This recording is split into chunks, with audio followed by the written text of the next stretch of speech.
Wonder, wonder, wonder, wonder.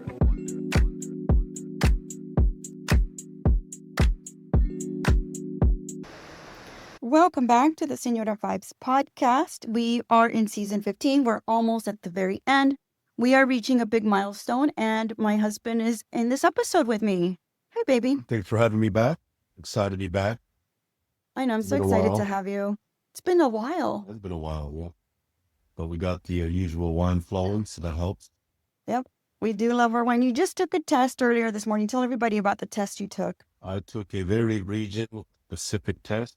The region is Valpolicella. It's in northeast Italy, very close to Venice. They make a very unique wine. The process is very different out there. And that's probably why one of the options for the exam had come up, because it's a little bit of a different, there's a few extra steps in that process, and they differentiate themselves by that process. And that's why there's a little warm out of this. I like it. Yeah. I've been growing an affinity towards this particular region. And when you learn about the process, it kind of has. And you also reaching a milestone, 5 years learning about wine. Yes, it's more than 5 years. I started in January of 2020 with level 1. Yeah, 5.5. 5.5 years. Yeah, that's amazing. You've Yeah, learned a lot. Learned a lot. We've traveled a lot of wine regions now based on that information. It's kind of made the experience a lot more better. We've been more specific about where we've wanted to visit, Yeah. and more of the specific producers and the subregions and all that. And growth. Yeah, no, The ROI on that for sure. multiplied, so Oh, yeah. I can't drink regular wine anymore. yeah, it's all bougie now going It's forward. your fault. So this episode I wanted to do with you because we are huge fans of the Gilded Age, Yeah. right? So we love the Gilded Age. And so in this I episode, think we like bougie in the Gilded Age. that's true. Yeah. In this episode, we're diving into one of the most compelling relationships on TV. We are talking about George and Bertha Russell from the Gilded Age. I want you guys to really, really hone in on this episode. It's going to be super fun. It's just different, a little bit different. Join us as we unpack the dynamic between ambition and love, money and loyalty, social climbing, and staying grounded. You all know we love to analyze our couples. We're going to explore how George supports Bertha's relentless climb through New York society. We will talk a little bit about their relationship. And is it a blueprint for modern power couples, or it's just a gilded fantasy? And then what happens when love meets strategy? There's pride, there's patience. What happens after that? And so if you're a fan of the show, or maybe you're not yet, because you probably haven't watched it yet, but I'm sure you're going to love it once you start watching it. I'm curious to know what you all think about their relationship, and if you feel like we're really hitting in on some really good topics about, a power couple from the 1880s, right? There's also a podcast on the show, so we love listening to that right after the show's on Sunday night. So if you're not watching, you need to be watching. It's on HBO Max, and you're going to really, really enjoy it. It's season 3, but start at season 1 because I think it makes a lot of sense. Start there, binge it if you need to, and then season 2 is just as good, and then season 3 is just going to be Definitely amazing. bingeable show, and there's not a lot of episodes. There's like 8 or 9 episodes. Quick. Yeah, love it. So, okay, so we're going to start a little bit with just a little bit about talking about how this show came about for us, like the way we started to watch. Why did we started watching it? Did you start watching it, or did I start watching it first and it got you hooked on it? I think I had seen it on HBO, and I'm gonna brought it to your attention because I know you're like a lover. You guys like the hoity-toity and the Hogelfogel, Hogelfogel. which your mom says, And Hogelfogel. I got that from my mom too, so I brought it to your attention, and I think we were hooked right on the first episode. It wasn't one of those shows where it takes a little bit, a few episodes to get going and get you hooked on it, but I think it meshes two things that we really enjoy. We really love history. I love the opulence of the Gilded Age. I'm a huge Roaring 20s person. I love it, like just ostentatious and big. But now it just feels a little weird to me that I even love it that much. But that's kind of weird. Anyways, and I started thinking about Bezos and that Lauren Sanchez and her wedding, and I'm like, ugh, yuck. yeah. But that doesn't feel right. Like that feels yucky. It doesn't feel icky. Yeah. But opulence in the Gilded Age and in the Roaring Twenties just feels Yeah, I think those are different. I think they're fundamentally different marriages. I mean, there's some parallels I think between Basil and George, but between Bertha and what's her name, Lauren. Lauren, I don't think that's the same storyline in America. I think Mm, Lauren, she's on her fourth or fifth marriage by now, right. or well, second marriage, but fourth or fifth relationship, or something like Right. that. I read the other day, and and she's had kids, so they're not even close. Yeah, no, it doesn't feel that way. Right, it doesn't feel that way. But it feels icky Right. thinking about how these And billionaires are right, living their life and now. I think Bertha's based on an heiress of a Yeah. robber baron back in The that and Vanderbilt family. that's not Lauren's storyline. I mean, No. she was a sports broadcaster Yeah. or, Yeah. or sports journalist or whatever. And Bertha and George created their empire together. They were really essentially nothing before Right. they became who they are now. But I could see where George and Bertha would do the same thing as the Bases would do and buy out the entire island of Venice Yeah. and have an ostentatious wedding, because that's modern day social climbing, and it's really the ultimate social status symbols to do something like that. Mm-hmm. I think if that was an opportunity for them, I think they would do it. Yeah, you're right. Which is what we're gonna see because probably. that's evident in their in house the because season. their house is based, their architecture and design is based on the Versailles, right? Mm-hmm. And that's a very opulent museum. Yeah. And Mm-hmm. French right? architecture. Where across the street, it's more Old English and rhymes. And it's obviously bougie itself, but it's not as opulent and ostentatious. I wouldn't say ostentatious, it's actually really nice on the inside, but even when Van Rhines and her sister walked in there that day during the party, they were mesmerized by how much wealth they, and I was literally across the street. So New money. that would lend to thinking that they probably do the same thing. Which kind of goes back to the idea that there's new money still. There's new money and there's old money. There's money that's been inherited and been Right. in this country for years, and families that have inherited and then they have heirs, and then Bezos being sort of new money too. Right. And so that idea of how these billionaires conduct themselves, I don't think it has changed much. I think you're right. I think they would probably be the same people. I think that goes back to the early days of human history. I think, Mm-hmm. that have the most are obviously the ones that they've always been opulent, they've always been ostentatious, there's always had the most that money can buy them, and I don't think that's changed amongst humans back.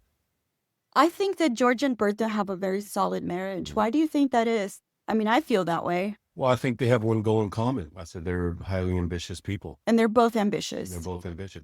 I think they also know not to step on each other's toes. And they realize that they have that in common, and sometimes they have to do whatever it takes. They're ruthless in both regards, Mm-hmm. and they want what's best for them. They are the penultimate individualist. They are the penultimate capitalist.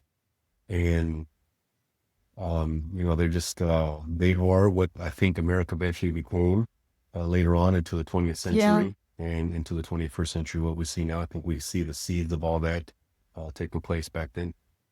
Yeah, I feel like it's a solid marriage because I feel like they grew up together. They came up together. I know that in the show they mentioned that she comes from potato farmers. Okay. So I'm guessing that there is this real history of, if they would go back into her life, into her history, that there's probably a lot of poverty. There's probably a lot of, a lot of scarcity in her life as she was growing up. So she probably had her eyes set on just becoming wealthy, and then adding to that, becoming a socialite in the New York circles, right? So I think that's kind of where, if we could go back to her childhood, it would give us a lot of really good insight on why she's so ambitious and so driven and ruthless.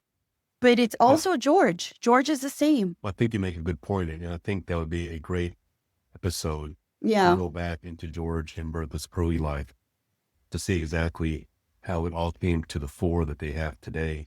They do that obviously in a lot of shows. We can have an explanation of how they got to where they are now.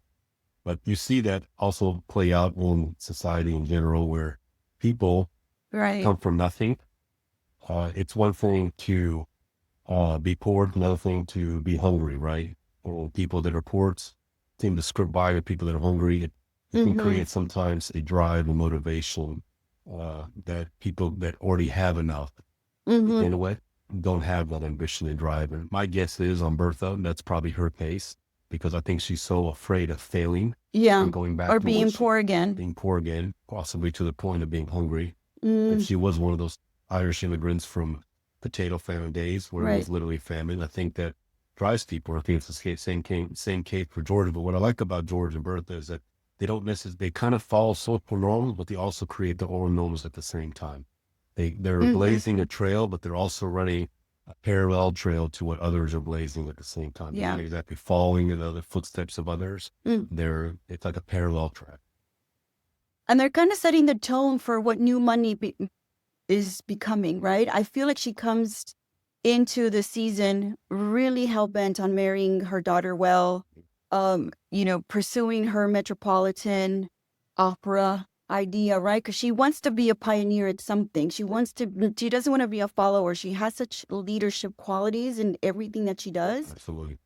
But with that also comes, a lot of negativity as well, right? A lot of times she doesn't tell George what she's doing because she doesn't want George to know or to put a damper or to burst her bubble, I guess. But at the same time, that's what makes a solid relationship, is that honesty between each other. Right. A lot of the home decor in most of those wealthy families all fall into the same old English style that came with the Victorian English. And that's not the case with them, even though they all live on Fifth Avenue, right? And the other thing is that Anne Rhymes brings in English and Irish help, mostly probably Catholic, assuming the butler is Catholic, but the Irish folks are that. Yeah, they're Catholic for sure. And that's not the case with Bertha. They're Americans, right? Yeah. To say, they're probably Presbyterian, Methodist. Right. And I think what they do more, Bertha and George, in terms of their housekeeping and their assistants, is that they find more talent and as opposed to actually following the social norm of where they're from. And it's not about where they're from, it's about how good are they at their jobs. Oh, that's interesting. And for example, when in the last episode, when there was that debate, there was that kerfuffle between the two house managers. I can't remember their names. The two house managers. Church and Bannister. Bannister, right? Bannister corrected Church on the English way of having a setting. Yeah, the setting. Right. And Church is like, if fork can go here, it's just protocol, but it's not necessary for functionality. And I think what they're indicating, in my opinion, is that the American way is not about tradition, it's about functionality and practicality. And I think those little idiosyncrasies I had noticed were the difference between the new world and the new money versus the old world, the old money. Because Anne Rhymes always talking about how her parents and her forefathers were American revolutionists, how they had come in from England, but they also were loyal to the English ways. And this generation of Bertha and George, they're not partial to the English ways. They don't have an attachment. I think you see those differences play out. Yeah, and that the servants are so different. You're right. They're so much more Americanized. But I think Bertha is something that they talked about on the podcast. Bertha wants her family to be very European. Right. She really craves that European lifestyle. Right. And that's why she wants to marry Gladys into aristocracy, because I think she's really pursuing the European point of view. Well, at that time, historically speaking, the English were still the height of the global empire. This was their peak, right? The 19th century. Right. That eventually, their empire eventually collapsed after World War II, but that was the penultimate society to be associated with on an aristocratic level, but not necessarily on a traditional level. That's where Bertha and George do a good job of being able to separate the two. We're going to do things our way, but we're also going to respect power and wealth. And wherever we can find that combined, that's where we're going to channel our resources. Do you think that their relationship would survive in 2025, considering how ambitious? Yes, absolutely. They both are? Yeah, the ambition's still the same today as it was. I think it survives because they're both ambitious. I think if one of them was more ambitious than the other, which sometimes it feels like she's a little bit more than him, But then you see him, doing his business negotiations, and you can see that he's very ambitious as well. But I think there's a separation between what Bertha wants to happen in her home and what he wants to happen in business. So I think they do have separation in terms of those roles. But she considers her home life like her business. Like what she's doing for her daughter is a business move. What she decides who Larry will marry is a business decision for herself as well, because she's going to continue to climb those social circles that she wants to be on the top of. And he doesn't see that. I guess he does see it, but he probably doesn't consider it as important. He wants to go back and make money. Like that is his number one goal, is just to make money. And you can see also the difference of the kid for Van Rhymes and versus George. Yeah. They're not diluted in their generation. George and Bertha are the first. Van Rhymes is the inheritor of wealth, right? Her grandparents, and then her husband, and now her kids to lose. The one that said that he was born to be rich, but not born to work. Yes. And you see that play out so many times around the world globally, in monarchies and in wealthy families. The immediate kids of the parents that created the wealth, the ones that worked hard, made the wealth, the kids that came after them, the succeeding generation, more often than not, they maintain that wealth. And some of them even made the wealth even greater. But the grandkids, the third and then even the fourth generation, they were just born rich, and they don't work. They were born into opulence. They were born into indulgence. And they're usually the ones privilege. The privilege, and they're typically the ones that they were indulged all the time. So they were born to privilege, and then they're typically the ones that squander everything. They're so far removed from the efforts of their grandparents or their great grandparents that they don't have a connection. Yeah, yeah, and I think that's why it's like it's just so interesting how the Russells want their son to really grow into himself, and she supports Larry's architecture career, and the dad wants him to go work at the business, right? Like it's such it is a difference between the way that one family raises one boy and another family how raises the boy, and the way they raise the girls. They're raised to be married off. And to be married off well. Like, is he handsome? Great. But does he have money? Oh, yes. That's wonderful. That's fantastic. That's even better. Like, they don't even question morals. They don't question integrity. They don't even ask whether the Duke has the same value systems that Gladys does. But it doesn't matter because it is about social status. Oh, it absolutely is. It's great dynamic how it plays out. What's the next question? You're like, I'm done with that one. Yeah. I was reading that Lauren and Bezos invited a lot of people they didn't know, but because they were celebrities, they were going to give them a lot of like notoriety all over the world. And I think that's the like same. That's so ick. Again, another ick. Yeah, but that's what you had seen with George and Bertha. Bertha's your favorite. Yeah. She's constantly moving in those social circles. She's leaking information about her daughter and the Duke to the media. She's playing a very highly tactical game. She's being ruthless at the same time. I don't see anything wrong with it. I think that's just the way people with that enormous kind of wealth, that's just the way they move. So one thing that we do know about Bertha and George is they have a very clear identity on what their purpose is in life, right? Her life is to, get to the highest levels, the highest hierarchies of society. And his is just to make more money. Do you think that if they didn't have that personality each, that they would be together?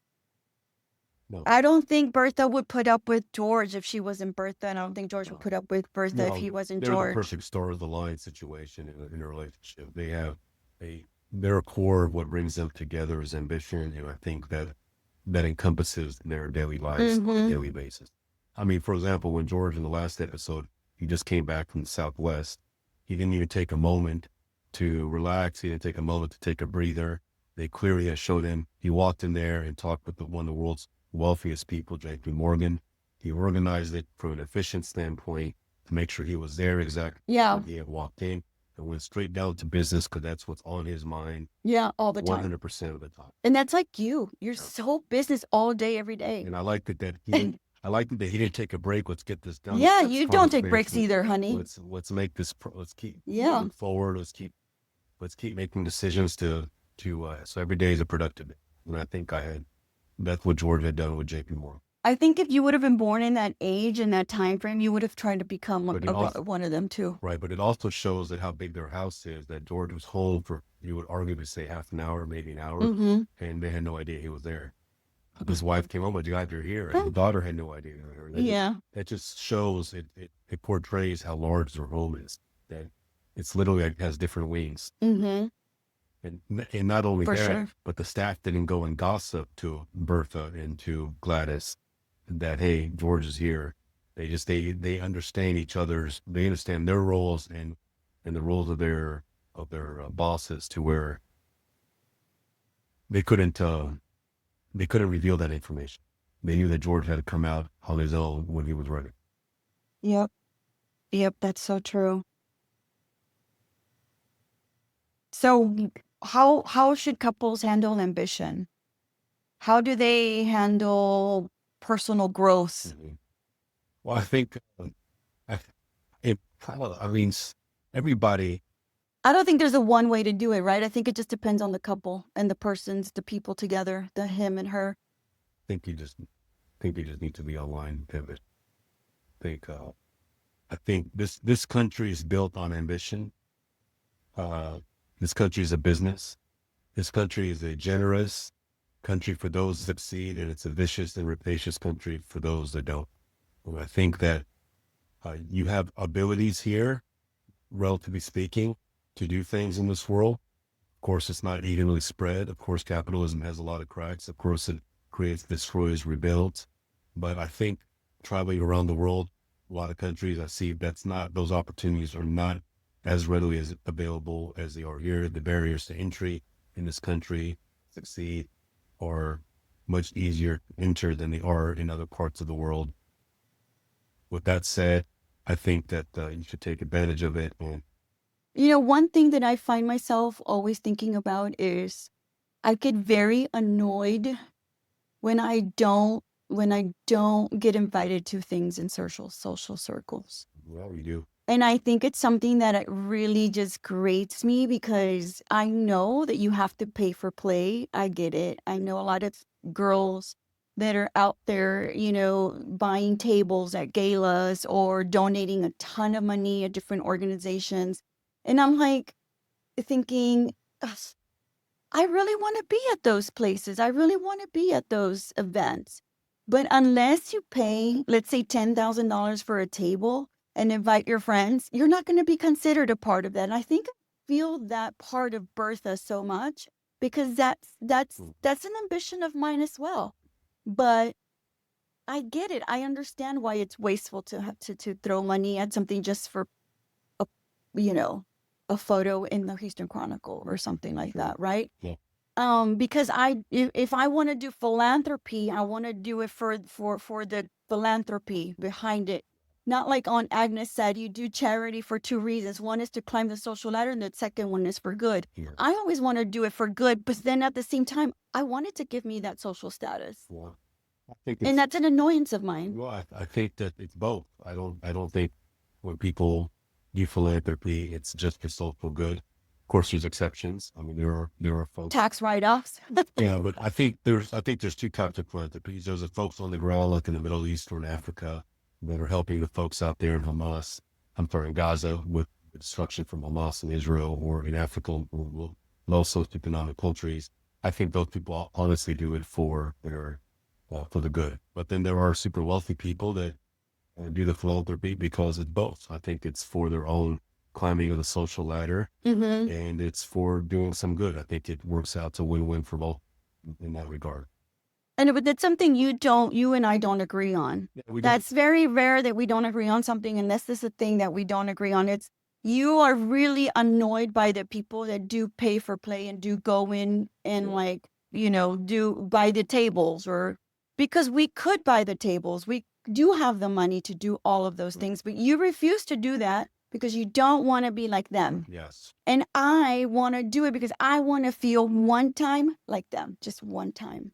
Well, you've felt like them before. We've gone through these kinds of things, but I think it's just what people tell you that they see you in a social setting. I think there are other ways to do that without donating something to a cause where there's no direct impact on yourself. And you can, for example, you can you can go on nice trips, right? People will see that you're in nice places. So you can still climb the social ladder that way, and you also get a benefit to yourself at the same time. You can live in a nicer house. You can drive a nicer car.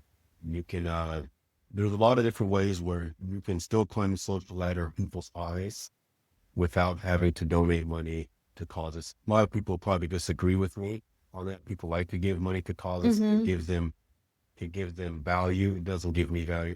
I prefer to actually help people in my little world that I know personally. We've helped people with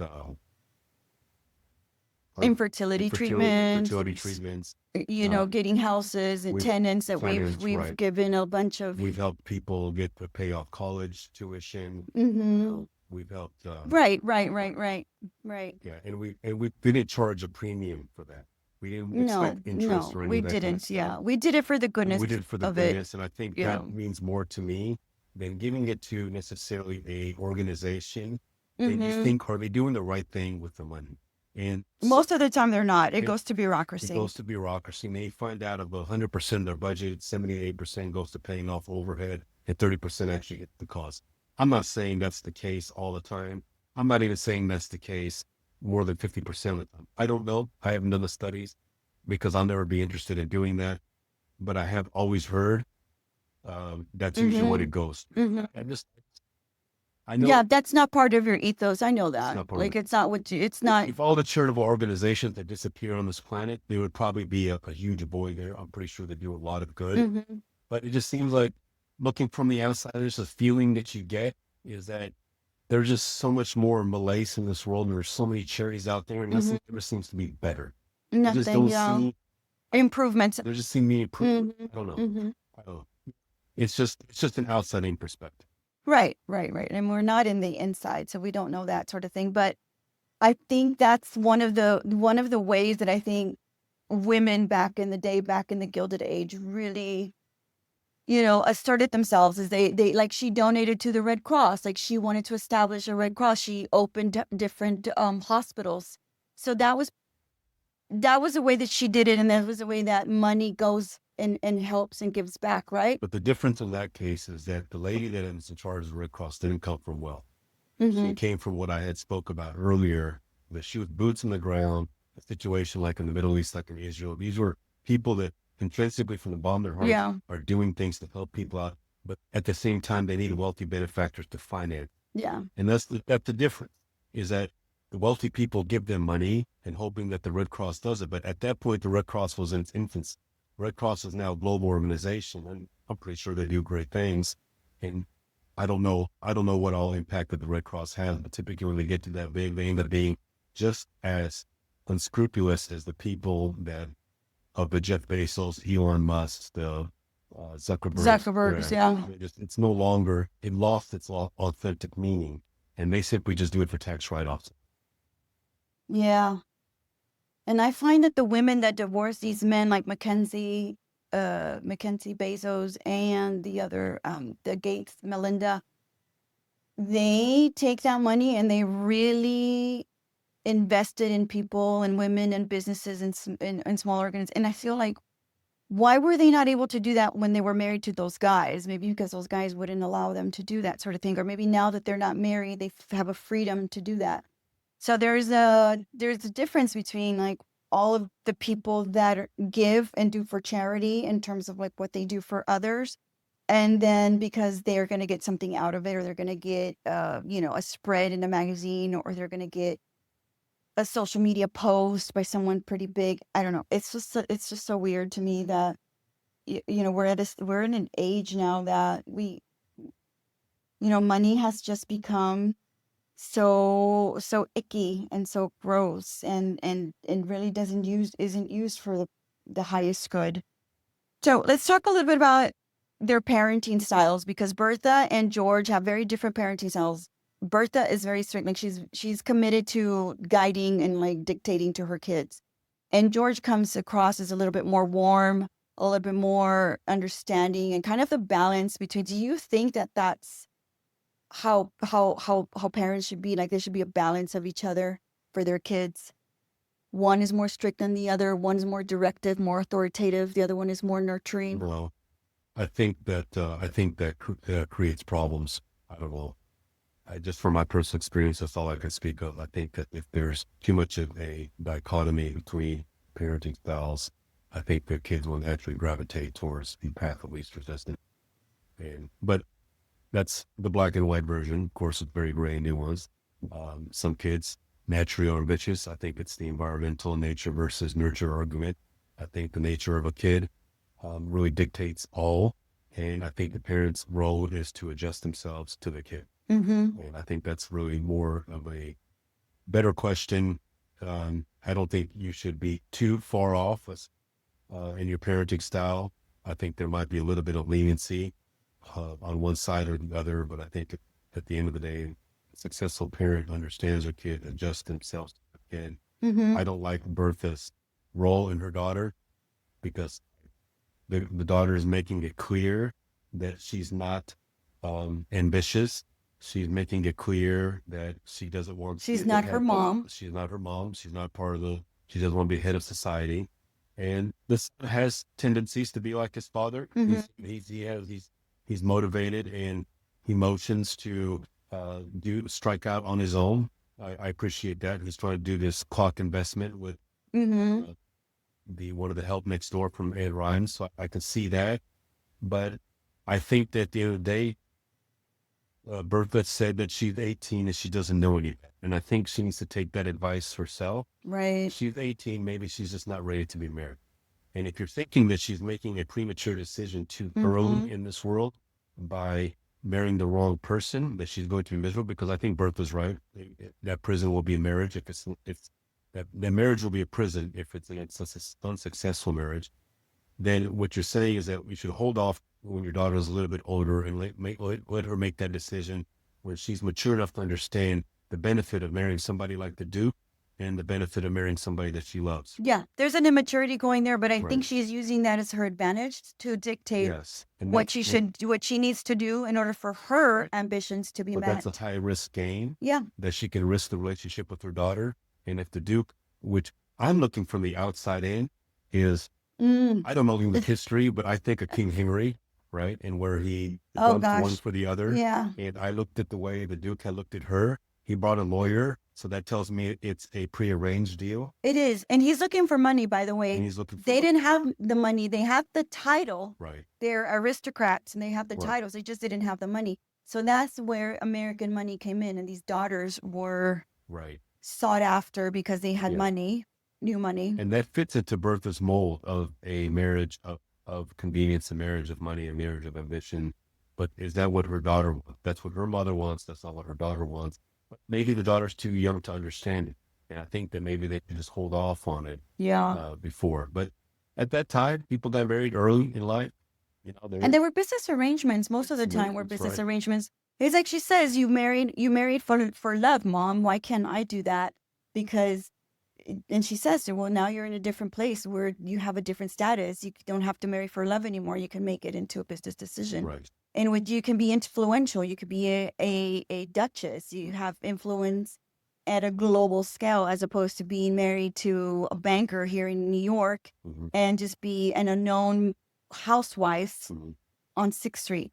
I think that's the difference between what Bertha wants and what George wants. George just wants his daughter to be happy and be in love and just be, homemaking for her husband. What I want to know is George and Bertha don't sleep in the same bedroom. And was that commonplace? back Yeah, it then? was. They've talked about it They on the talked about- podcast. So it's Yeah. not because they just aren't physically into No, they had separate rooms. They're separate rooms. That was just normal back then. That's kind of strange in modern day society. We look at that as like there's something wrong with their relationship. Yeah. Not necessarily. No, right. We just think there's something wrong with the relationship. Mhm. But in that particular world, at that particular economic level, seems like it's probably a social norm. Yeah, that's what it does. That's exactly how it happens.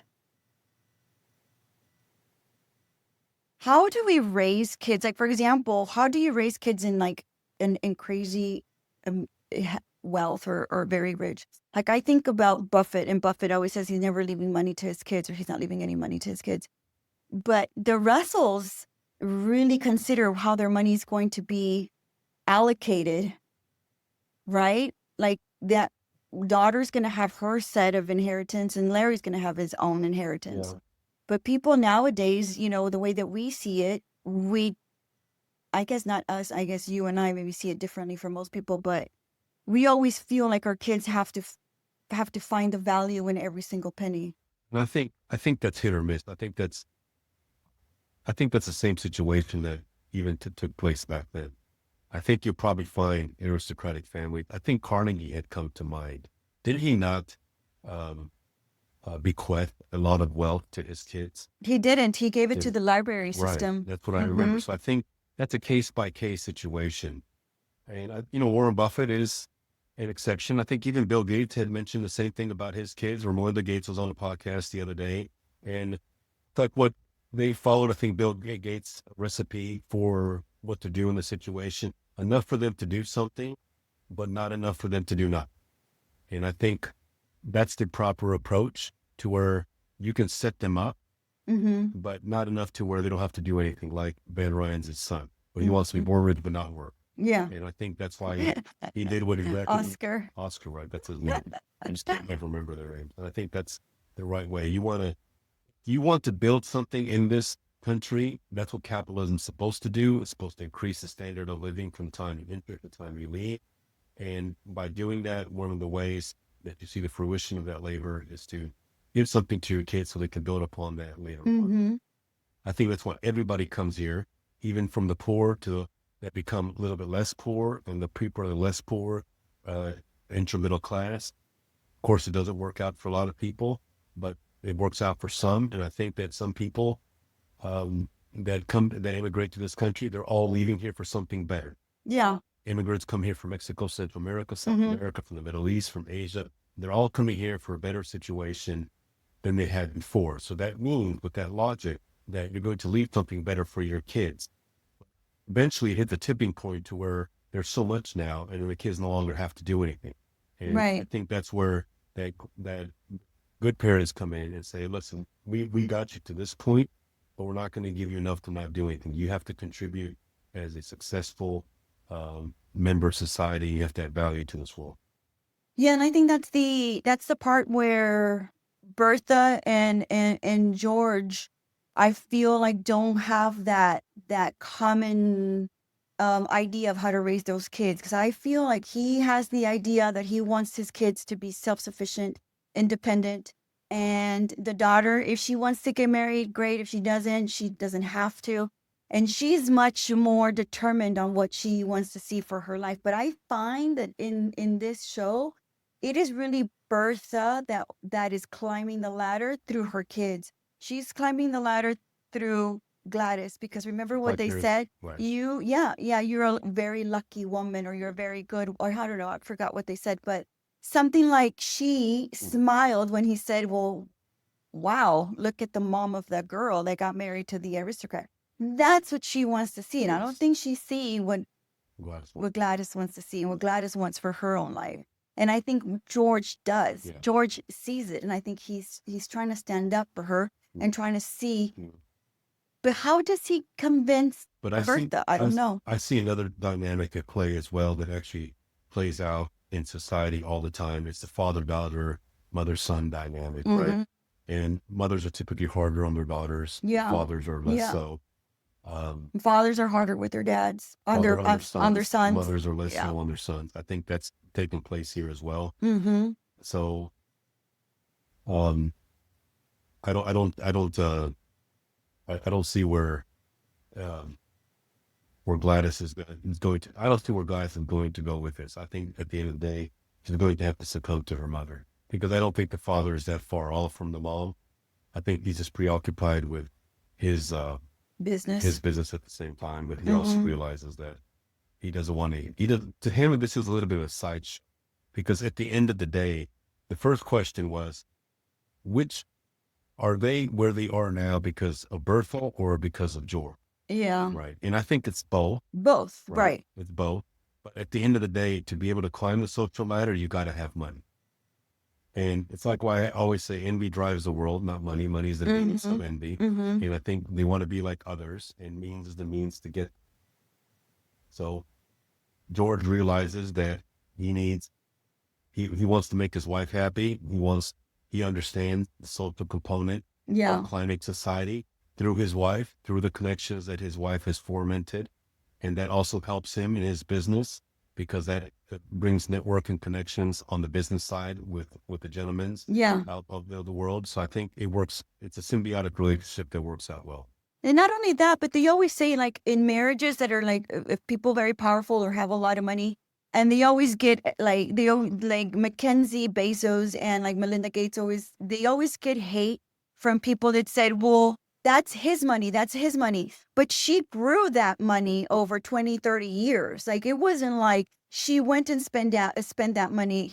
She helped him create that fortune. Like, one thing that really bothers me about men that say that, or people, or even women, it's even worse when women say, oh, she just got all that money from Bezos and now she's over here doing charity, and like crazy women that are just so nutty online. I'm thinking, no, that's her money too, because she built that. She built the family so that he didn't have to come home and like worry about the stuff that happened at home, because he was building his empire. He was doing his thing. He was working. She didn't. She probably took on a lot of the responsibility. If he had to come home and take on those responsibilities that she would have had as a housewife or as a mom, as his wife, he would have not been able to grow the way he did unless he had a ton of help and a bunch of assistance. Because women take on like a huge amount of the work in terms of like child rearing, parenting, schooling, tutors, whatever they have, taking the kids to the doctor, coordinating vaccines, coordinating their children's schooling, whether they're going to Montessori, private, public, all of that stuff falls on the mom. He's over there trying to build himself. So yeah, she deserves half of that money. She did, and basically to put up a fight for half. Of course, he couldn't. Because he realized that from a genuine standpoint that she was a contribution to it. But she's also sending a signal, and there might be virtual signaling, that she's blowing his money. I don't think she's blowing his money. I think she's doing No, she's doing great. Because she inherited $70 billion, and most people can live off $1 million. So you can obviously live off $1 billion for a lifetime. So kids, most people don't need that time. But the other thing that I know about Melinda is that she was raised really conservative in terms of money and how they were frugal, they were savers. So to me, it makes all the sense in the world that now she wants to give it away. She wants to do that because I read her book, I read her audiobook, and her parents were extremely frugal people. They kind of remind me of our parents, like the way they were raised. And even though they're not immigrant parents, they had the same mentality in terms of like how you use money, how you put it into a savings account. How do you grow it? How do you don't waste. Like, they're not wasteful people. And I feel like Melinda always had that in the back of her mind as she was creating wealth with Bill. So yeah, she totally deserves all of that. And she can do whatever the hell she wants with it. If she wants to donate it to charity, she should. She doesn't want to go and book a crazy ass, island party. She's allowed to do that, by the way, because it's her money too. And Basil can have an island party if he wants to. That's just capitalism. Yeah. I just, we're looking in outside in from these folks. We don't know what the inside. We don't. We don't know what the conversation is. We only see what's in the media and our perception of who they are. I don't find what he did to be strange. I just find to him to be normal for somebody of his wealth. I think I feel sorry for the people that were in Venice and might have had their trips canceled, but they'll probably be refunded. But money talks in this world, and that's kind of how things are. I don't want to be a hypocrite. You couldn't be a hypocrite about it, because I think anybody that was in their position with their wealth probably ended up doing the same thing. Yeah, that's the thing. Everybody says, well, I wouldn't do it. But yeah, you finally get all this money. Would you do it or not? Probably. They would do it. They don't have to do it, but they would have the means and availability to do it, and it's their choice to do it or not. This was a good conversation, babe. I love it. I love talking to you about these things. We always have such good combos about it. Why not? In bed when we're trying to sleep. But this was a good conversation. I hope you all enjoy the conversation. We kind of delved in a little bit into the relationships, into the psyches of these characters on TV, because we really do see sort of parallels on what's happening today in modern society and things that we see ourselves and some characteristics that we see in ourselves in these characters as well, you know, as we watch and we think, oh yeah, this is how it would be, or that's how it should be. And one thing that I just love about the show is just how supportive he is of her and how supportive she is of him. Right. And that's how I see us. I see us supportive of each other in the ways that we do things and your ambitions and your drives for what you do. And you see me too for what I want to do and the things that I want to do for myself. I just didn't agree with Bertha not telling George about the lawyer. the daughter of the lawyer and the Duke and all that. She had accused George of doing the same thing in business. But at the end of the day, it's the business that gives them the means to do what Bertha wants to do. I had never heard, and maybe I'm wrong, of George saying, you can't be in the board. I just think that it takes a technical expertise to do what he does. I'm not saying that she couldn't. If she did have that expertise, I think she would sit in the boardroom about railroads and steel for that industry. And I don't know, you need that same technical expertise to arrange a marriage for a daughter. I don't think they equate. Yeah. I think they're very different. First of all, this is his daughter. This is life. This is not money.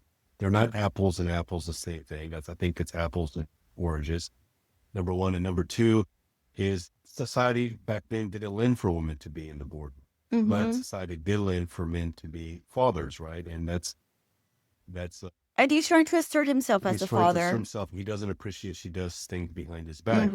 I don't think when he does things, it's behind her back. I just think he doesn't involve her with the minutiae because she's just not interested in the minutiae because society doesn't allow her to be interested in the minutiae in all aspects from an educational level where she had to go to school to understand steel, railroad business. Yeah, business It just school. wasn't available to women. I'm not saying they're not capable. They were highly capable back then. Of course. It just wasn't allowed for women to go to college and to get an education in engineering and in steel manufacturing. Well, we had the situation last season, remember, with the woman that was helping with the Brooklyn Bridge? Right. The wife. She was and an anomaly. nobody knew that she was doing all of that because they couldn't know, because then they wouldn't want to be on it if a woman built it. And they want to be, they didn't even take her serious. They didn't. They would know. They said, there's no possible way. And when Larry got in there, he was like, how did you find it? She goes, I learned all of this too. I went to school just as much as my husband did. Right. And so that's a highly complex situation in their marriage going on that is not equivalent to the way Bertha's making that argument. But, you know, it's going to, I guess, play out. We'll find out in the next few minutes. We'll find out. And that's another, oh my gosh. I already feel like this season's going to be just so good. All right, everyone. Thank you for listening. We appreciate you all for being online and being here for us. Definitely let us know how you think about this episode. Did you like it? Was it interesting to you? Did you find yourself agreeing with some of the things that we said? If not, let us know. We'd love to know. And see you guys next time. Share the episode with everybody you know. Thank you, honey. Thanks for having me back on. Gives me a reason to open a little bottle.